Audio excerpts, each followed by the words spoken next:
Welcome into the Birds of the Round Table. The Philadelphia Eagles are 2-0 going into the mini bye. Have a Monday night game against the Tampa Bay Buccaneers next week. We are here to break down the Eagles-Vikings game and get you guys some information you need to know about the top matchups in this Eagles-Buccaneers game on Monday Night Football. I am your host for this podcast, Shane Haff. Give me a follow on Twitter at ShaneHaffNFL. I'm joined, as always, by the best co-hosts that are out there. We'll start at the top here. We've got Dives. Give him a follow on Twitter at Mr. Crockpot. Be sure you check out his podcast, Party on Broad. Dives, how are you doing tonight?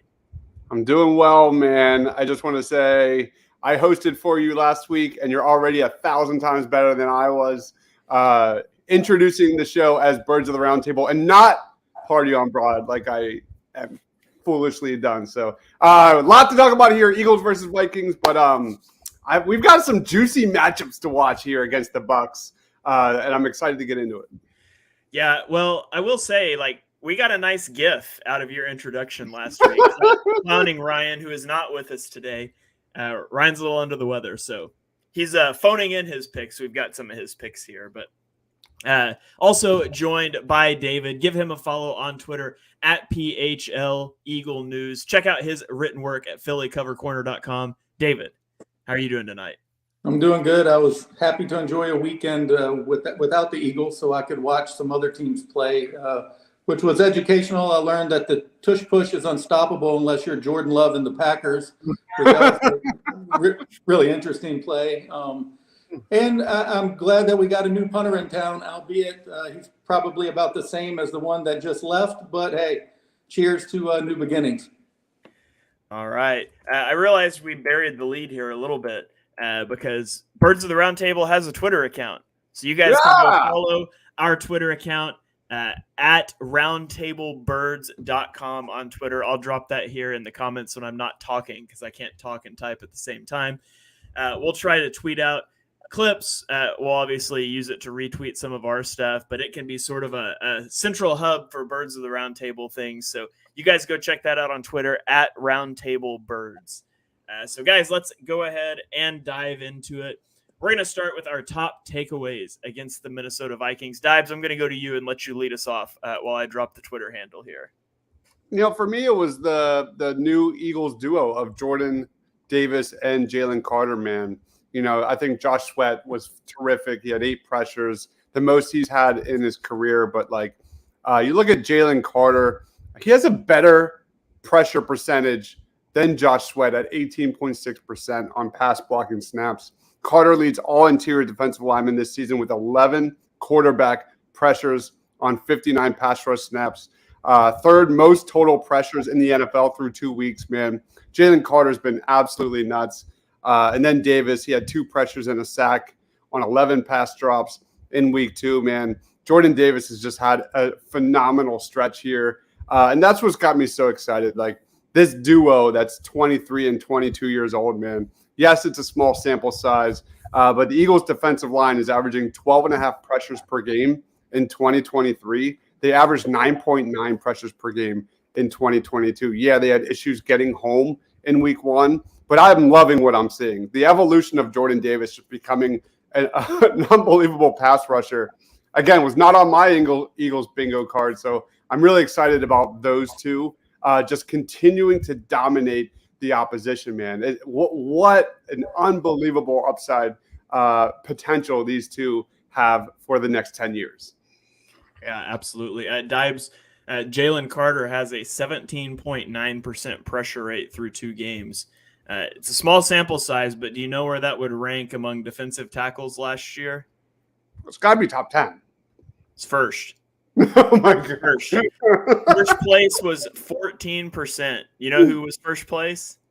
Who? Javon Hargrave. But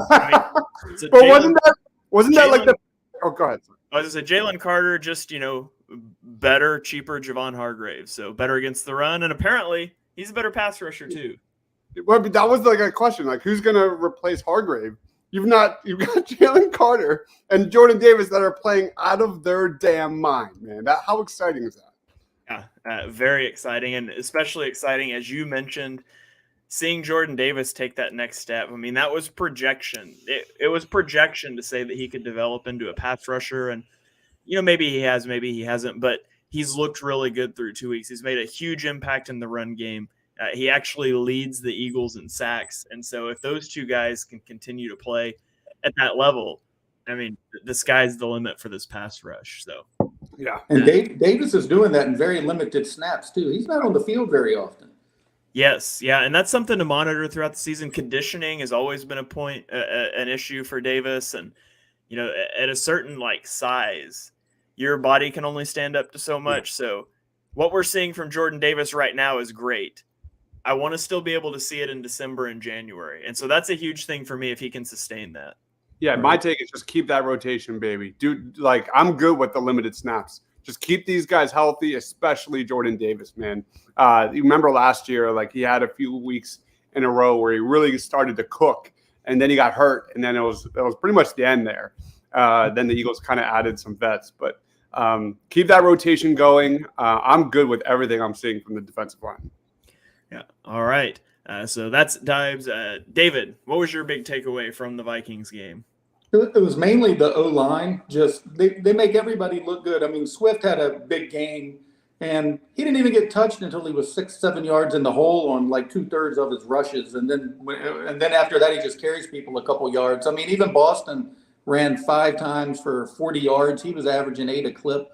I mean, it's just unbelievable. But my biggest takeaway from all that, though, is that a lot of the national media is talking about how the offense hasn't clicked yet. No, this is a team that's getting 430 yards in offense. And that just tells you how great they really are, that this isn't even good yet. This isn't even in sync. The passing game's not even clicking. This is just O-line, smash mouth, old style football that they're just relying to win. And once Brian Johnson realized, hey, I don't even have to do any of this. I can just keep handing the ball off.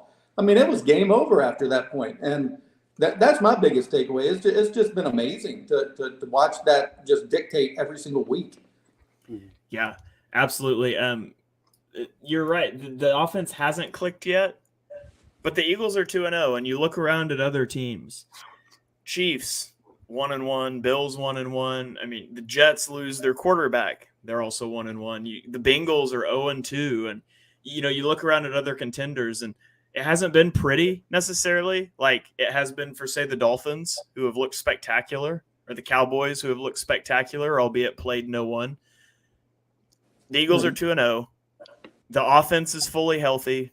The defense has been banged up, but as far as I know, everybody but Nakobe Dean should be back for Monday night, I think. I mean, concussion protocol, you should clear. Reed Blankenship's rib injury, you would think would be fine by then. So you can be fairly full strength, and I think you're going to be fine there. So that's a big one for me.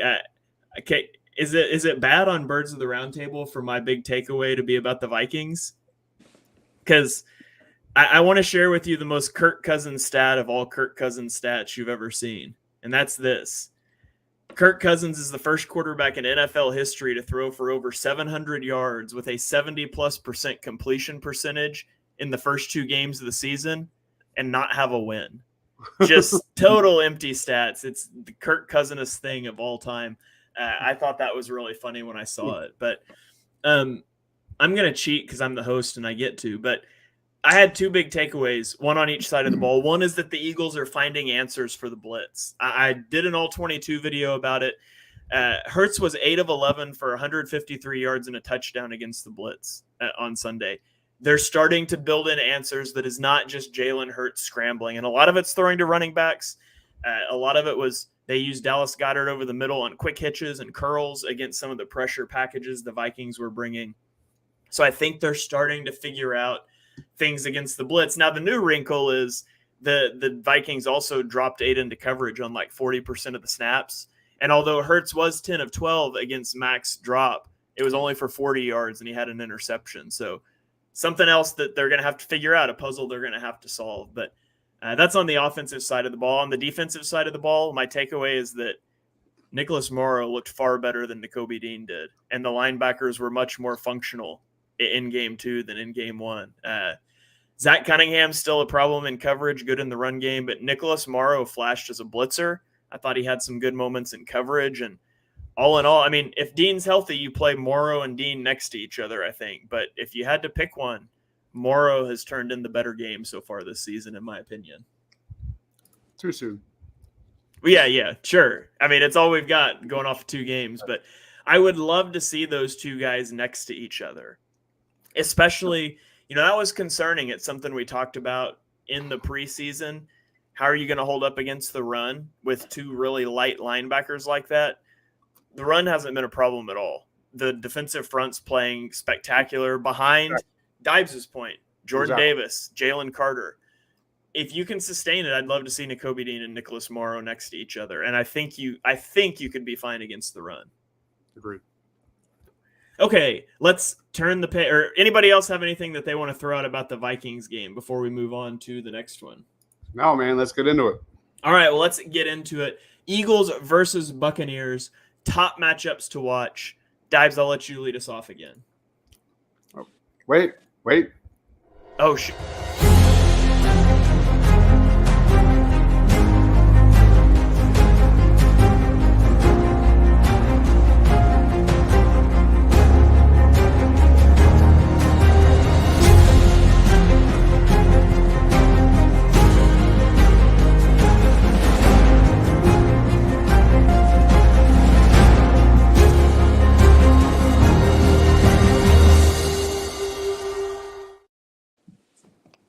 And I've been demoted now. I've been demoted now as the best show host because I totally forgot about our video. So, Dybes, you're the real MVP. You got this stuff on lock. So go ahead. Tell me, who's your top matchup to watch in the Bucs game? Let's do this. For me, it's got to be the Eagles defensive backs versus the Tampa Bay Buccaneers wide receivers. There it is.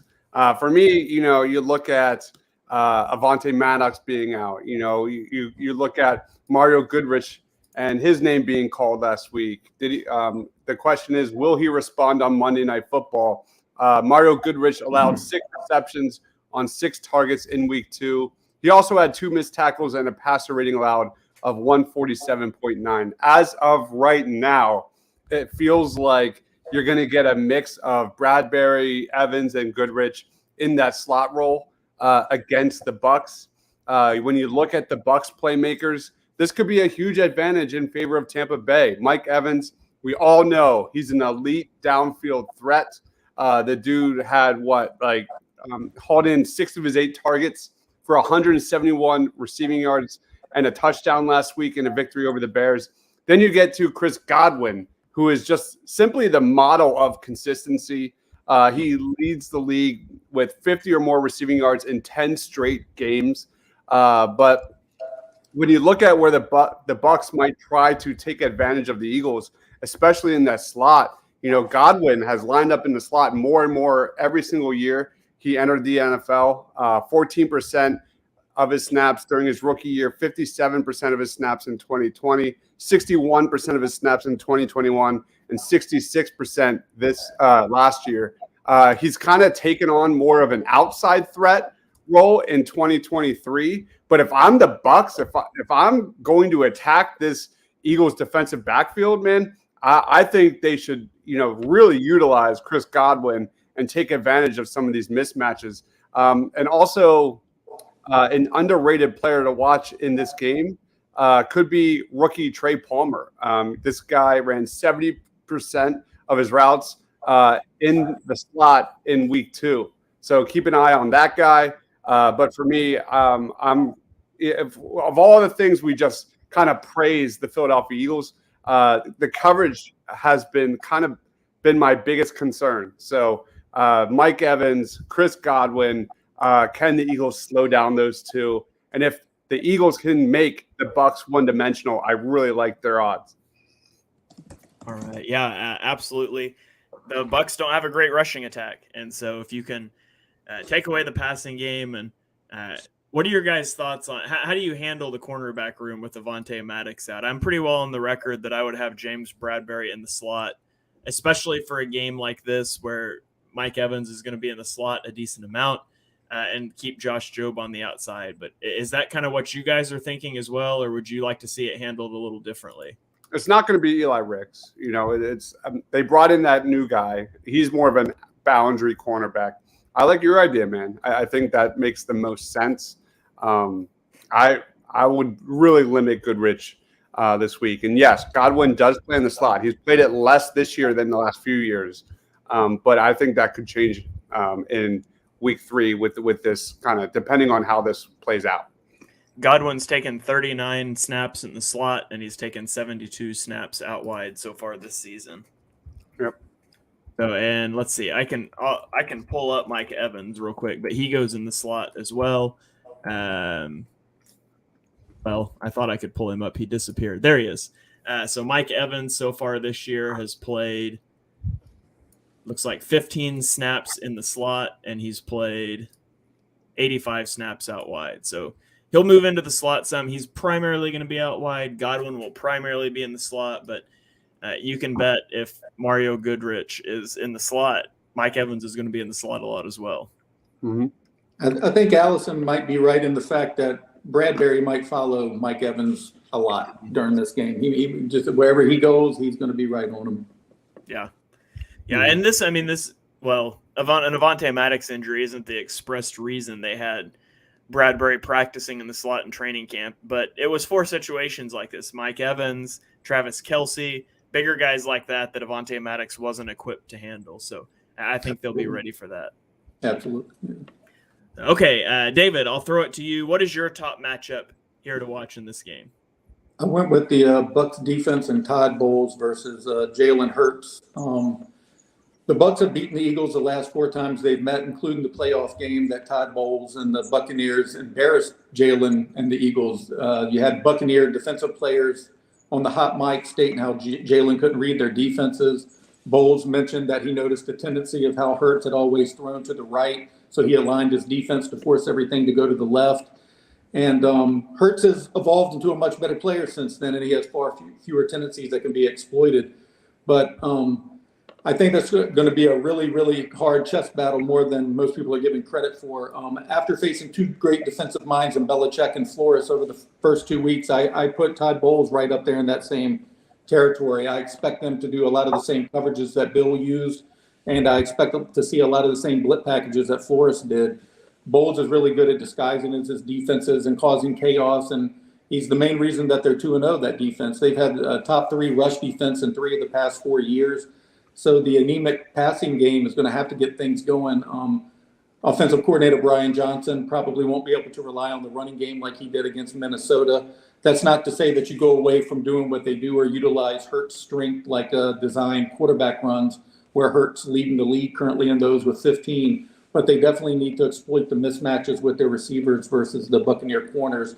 And they have to do it quick because over the last 2 seasons, opposing defenses have blitzed the Eagles 17% of the time. The league average is only 13, so they're going to have to utilize A.J. Brown far more than he has been since he, came over at the beginning of the 22 season. He's 4th overall in receiving yards with 1,575, and he's, averaging a paltry 54 a game so far. So it's definitely time to get him going. The Bucs give up a little over 250 a week through the air, so the Eagles will be able to attack them and their corners and Jamel Dean and Carlton Davis, and I think I saw where Davis is currently listed as questionable. So they should be able to find some pretty big gains. And like you mentioned earlier, Shane, about protecting the blitz, they should especially succeed in those. So I'm looking forward to that. Limit the turnovers because the Eagles have won both of their games in large part due to winning the turnover battle, but so have the Bucs. They've created 5 turnovers and haven't given up any.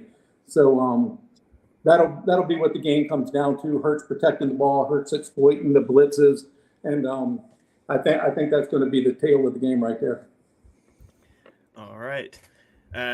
My matchup of the game to watch is going to be the Eagles pass rush against this Buccaneers defense, the Buccaneers offensive line. They've got right guard Cody Mock. He is a rookie 2nd-round pick out of North Dakota State, where he played offensive tackle, and he's kicked inside now, so he's changing positions.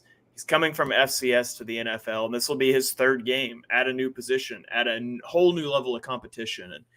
And he's a solid pass blocker. He struggles as a run blocker. Like we said, the Buccaneers don't have much of a rushing attack, so I don't think they're going to try to go there very much. And then they've got their right tackle, Luke Godeke, He was a second-round pick in 2022. He played left guard last year, and he really struggled. He's the right tackle now this year. Through 2 games, he's given up 1 sack and had 3 flags thrown on him. So the Eagles have 3 of the top 14 defensive tackles in the league in pass rush win rate. They're going to be able to test this interior. You've got Hassan Reddick is going to be rushing off of the right side against Luke Godke. And Hassan Reddick's been off to a slow start. He's got the thumb thing. There's maybe conditioning related to being out of practices with the thumb thing, but maybe this is the game Reddick gets going. The battle of Tristan Wirfs and Josh Sweat's going to be great to watch. I think they're 2 elite players, but at the end of the day, Tampa Bay ranks 26th in pass block win rate. And that's just a recipe for disaster with a quarterback that's not good with pressure in his lap and Baker Mayfield. The Eagles need to win this game up front in the trenches on defense, and I fully expect them to do that. Awesome. All right, go to some comments here. You got Vita Vea and Cansey.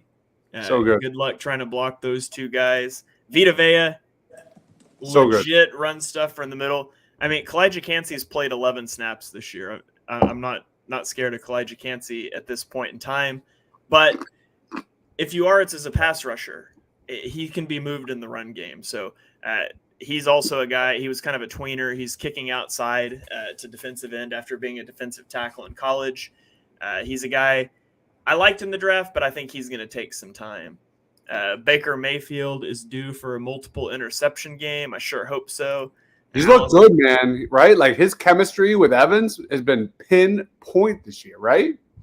Yeah, he's hitting on 70% of his passes. He has 3 touchdowns, no picks, over 100 passer rating. Yeah, he's been playing well. And he's only been sacked 1 or no times. I mean, it's been unreal. Yeah. You want me to give you a fun Baker Mayfield stat? You guys can get a preview of this one because this is a stat I was going to drop on Chalk Talk. But Baker Mayfield has done something in Tampa Bay that Tom Brady never did. Oh, geez. Which is starting 2-0 and not throwing an interception in either game. Tom Brady never did that. So Baker Mayfield's off to a good start. Now, I can tell you, as an Oklahoma fan, a guy that watched him at OU, loved him at OU, don't get me wrong, this comment's on the money. He does get rattled easily at times. You didn't see it a lot in college because he could just run around. But he's like a scrambler that's not fast. He just likes to improvise. And that doesn't work so much at the NFL level, and you can see him get rattled at times. So hopefully the Eagles are able to get to him early, and they're able to tee off there. Any other matchups that you guys want to watch before we move on to our X Factors? He also holds the ball a lot longer than Mac Jones or Kirk Cousins does as well.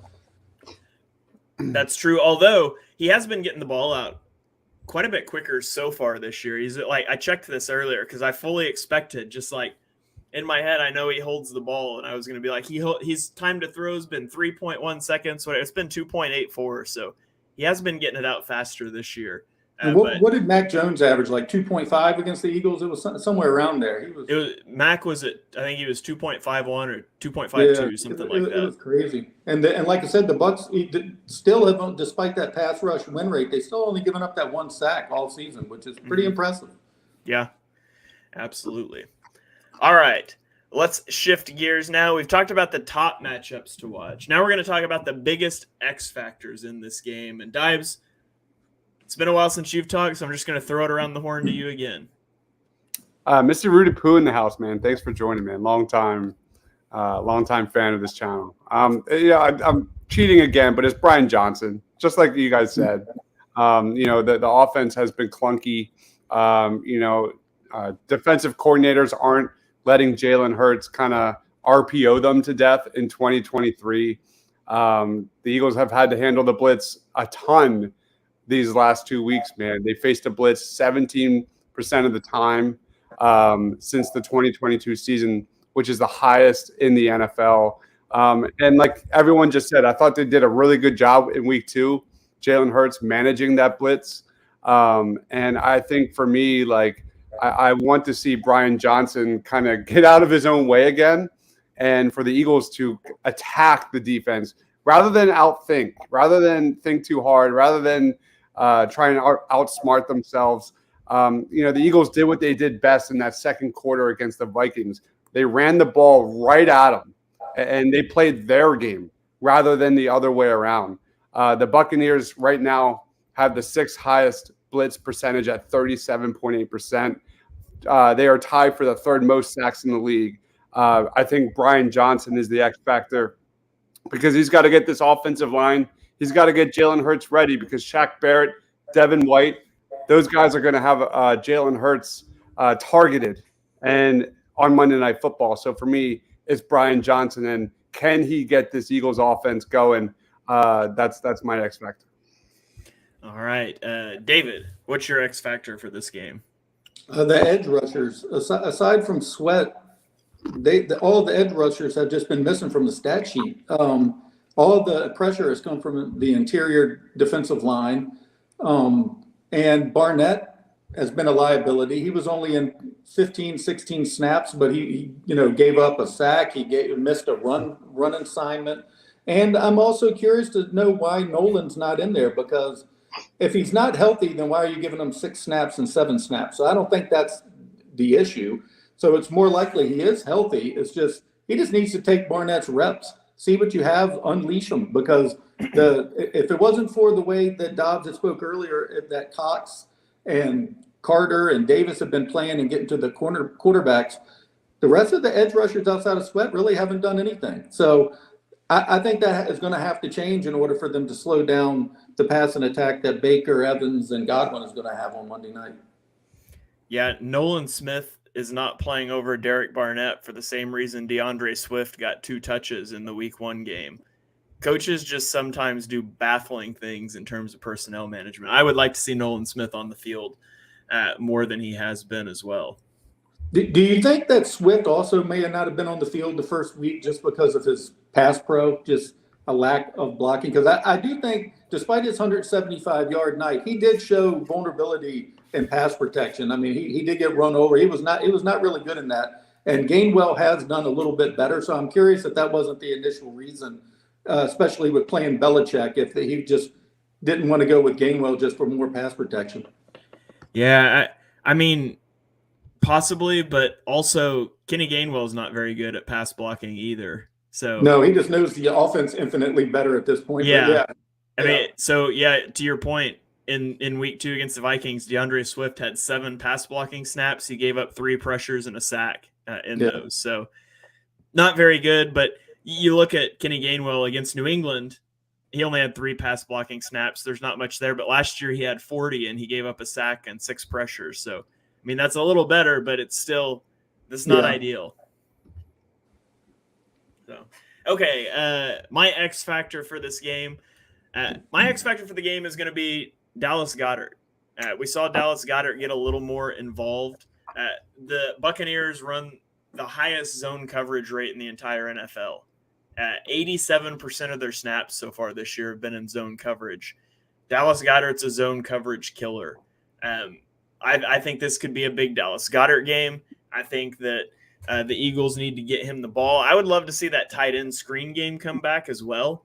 We haven't seen a tight end screen all season, and Goedert was so good on those last year. But he did a lot of dirty work in the Thursday night game, in the run blocking game. Jack Stoll, too. I wish Ryan was here so I could say my player of the week was Jack Stoll for blocking 2 guys, one with each hand on an option run. That was great, and I'd love to see Ryan's face when I said that. But I think Dallas Goedert's the X factor. Get this guy involved. He did the dirty work Thursday. It's time to pay him off on Monday Night Football. Give Dallas Goedert a 100-yard game. Okay. Any other matchups or things that you guys want to highlight before we move on to our next segment? Nope. Everybody good? Go to some comments real quick. We got a lot of comments. Yeah, let's do it. It says, what changes to the passing scheme are needed to deal with the pressure the Eagles are seeing? Any thoughts? I think it's more reactionary is what's been happening. They've been being blitzed just constant. So they're just throwing who they have in there to add some more pass protection in there. It's not anything that they wanted to go into the game looking to do. I think it's more reactionary.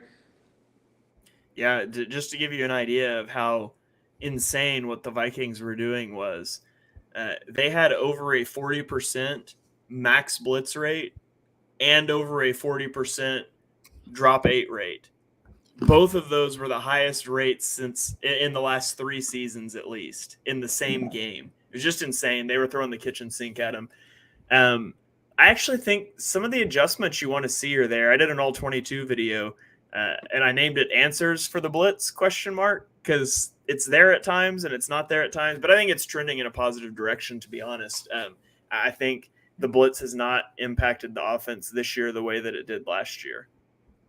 Yeah, Jalen Hurts has grown so far since his rookie year with dealing with the blitz, man. It's just night and day.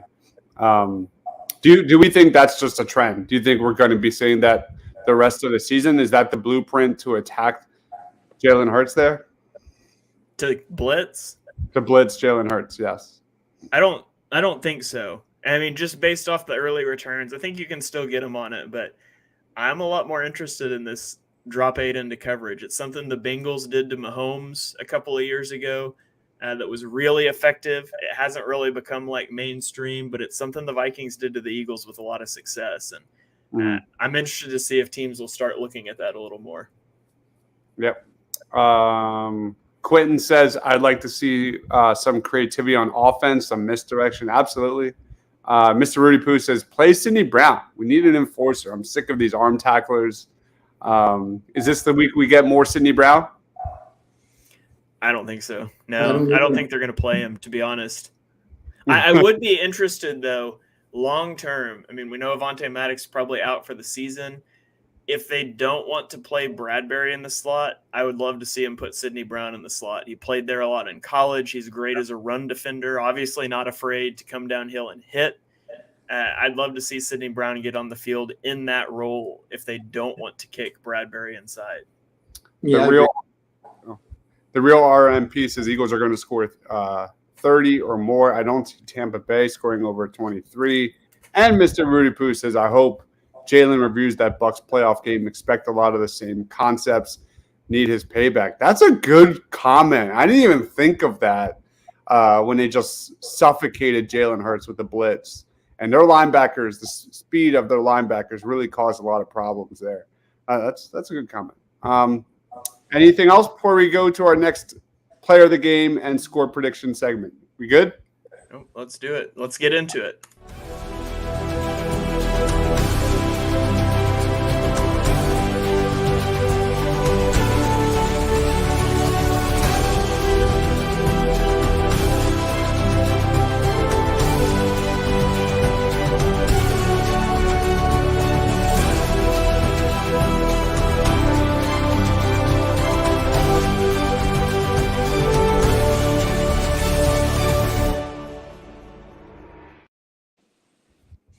All right, let's get into it. Our Eagles player of the week and score predictions. Do we have our results from last week, Dives? Yeah, we do. Let's share my screen here.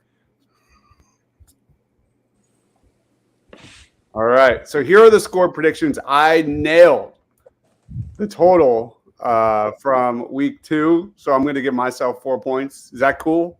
Yes. I think you should get 0 points. Of course you do. I guess who was close? Who was next? Anybody good at math on this show?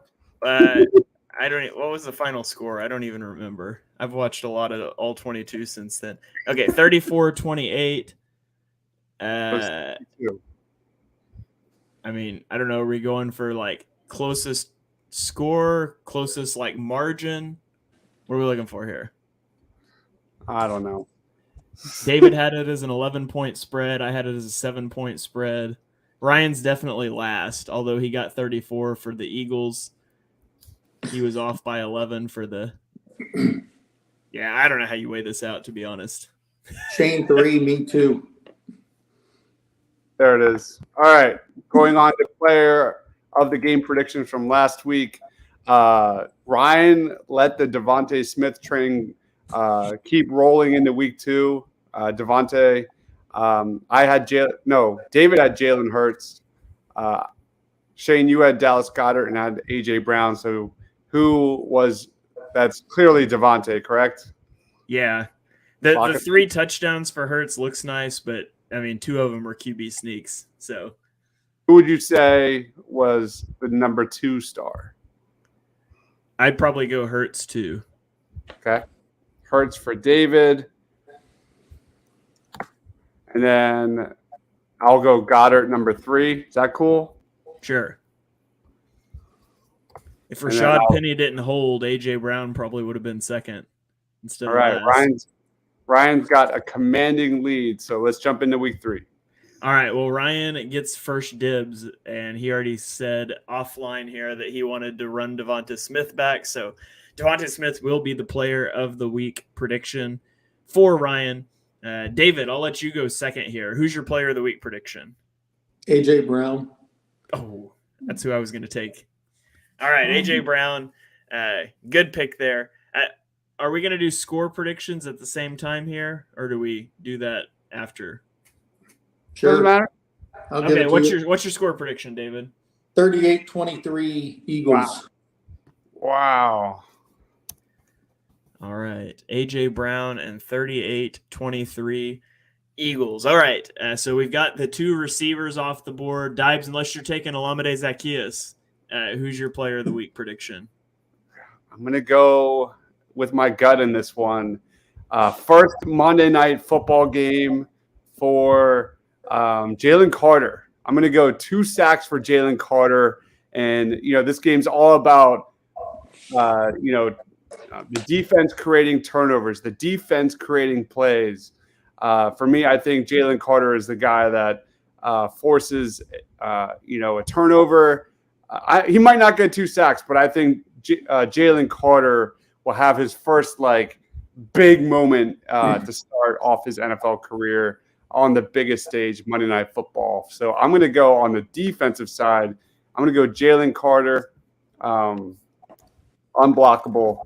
And then for a score prediction, I don't know if they score 38 points, but I'm kind of feeling the same thing, David. So for me, I'm going to go Eagles, get the W, 33-26. And Ryan's score prediction, by the way, was 33-24 Eagles. 33-24. I think the Bucs will have probably a touchdown or 2 of garbage during garbage time. So I think the Eagles have a pretty convincing win here. All right, that puts me up. It's tough because with both the receivers taken, if you take Jalen Hurts and he throws 3 touchdowns, but 2 of them are to the same receiver, that receiver wins player of the game. So just the fact that the receivers are all taken makes me not want to take Hurts.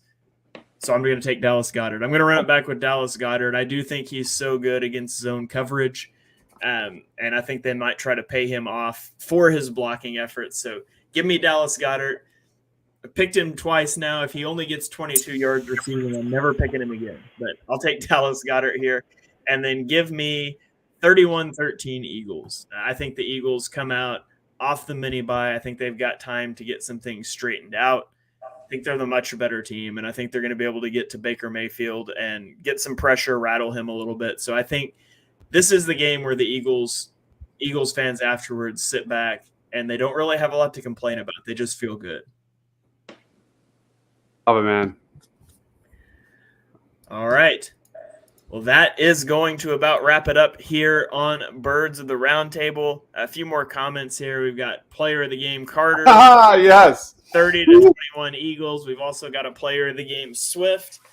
And Quentin's not giving us a score. Quentin is he picking us to lose? Is this the thing? He does that every week. Every week. Yeah. I thought I remembered that. So, all right. Well, that is going to about wrap it up on Birds of the Roundtable. You guys be sure and tune in each and every Tuesday night at 8 o'clock Eastern Time. We'll be live doing a show similar to this. Hopefully, we'll have Ryan back with us next week.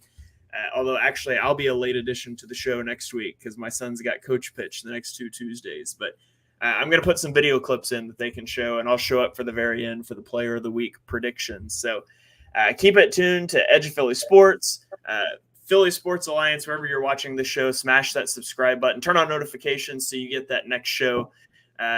We'll throw it around the horn here. Dibes, tell the people what you've got going on, where they can find you. Plug your stuff. If you love college football, NFL draft, you can find me there. Always pumping out shorts and highlight reels and things like that. Biggest winners of the week in college football You can find that here on this channel. I put out probably about 5 or 6 winners every single week for the NFL draft. Guys, you should know. So be on the lookout for that. Party on Broad is tomorrow. We'll be heavily deep diving again into Eagles versus Bucs. Talk a little Sixers too. They made an interesting signing there. Definitely going to dab into that just a tad. I'll be producing Mike Small's show later this week. He's got a great guest, Bob Ryan, national, big time national face there, getting into all sorts of things. So that's about it. All right, David, you're up. Plug your stuff. You got any pieces coming out? Let the people know where they can find you. You can find me at Philly Cover Corner on the web and PHL Eagle News on Twitter. I'm not plugging anything right now, but I would like to mention one thing we didn't talk about, the little A.J. Brown Hurts dust up on the sideline. I am so glad that did not become an issue. I was waiting for Philly media to run with this. It never it was completely out of character as far as doing it during a game. I've seen them act similar in practice, so I wasn't completely surprised that, friends argue, friends do things like that. I'm glad that that's all it turned out to be. I liked when AJ was walking off the field, you saw him like mimic running his mouth and then touch himself like, I know I was, my bad. I shouldn't have been doing that. Took accountability for it. It became a non-issue before it ever was an issue. So that was really good to see, because this was back in the McNabb-Owens days. This would have been month-long hell. So that was really nice to see. Yeah, it's nice to see that not become a big storyline. Yes. That's an issue. That's a thing because the camera caught it. Because I can promise you that happens on every sideline every week. Absolutely. And there's very few wide receivers that have a relationship with their quarterback like A.J. Brown does with Jalen Hurts that precedes playing even in the NFL together, much less on the same team together. So, I wouldn't be too concerned about that. That said, I would like for A.J. Brown to chill. Like, same thing in the Giants game last year. You're blowing out a team in the playoffs and he's upset on the sidelines. Like, I would like for him to chill a little bit, but I really don't think it's ever going to become an issue. No, I don't either. Hurts would never let it get to that. He just doesn't have that personality. He just never going to happen. Yeah. All right. Well, be sure you guys are following Dibes on Twitter at Mr. Crockpot. Follow David on Twitter at PHL Eagle News. You can check me out on YouTube and Twitter at Shane Half NFL. Go check out my All 22 video, Answers to the Blitz. I think I walked through like 13 or 14 plays and kind of showed how the Eagles countered that, both from a passing and a rushing perspective, and included a few negative examples in the passing as well. So you can go check that out. Also, my NFL wide podcast, Chalk Talk, will be going live in about 45 minutes. Mark and I will be breaking down every game in week 2. So come and check that out as well. Until then, we will catch you guys next week on Birds of the Round Table.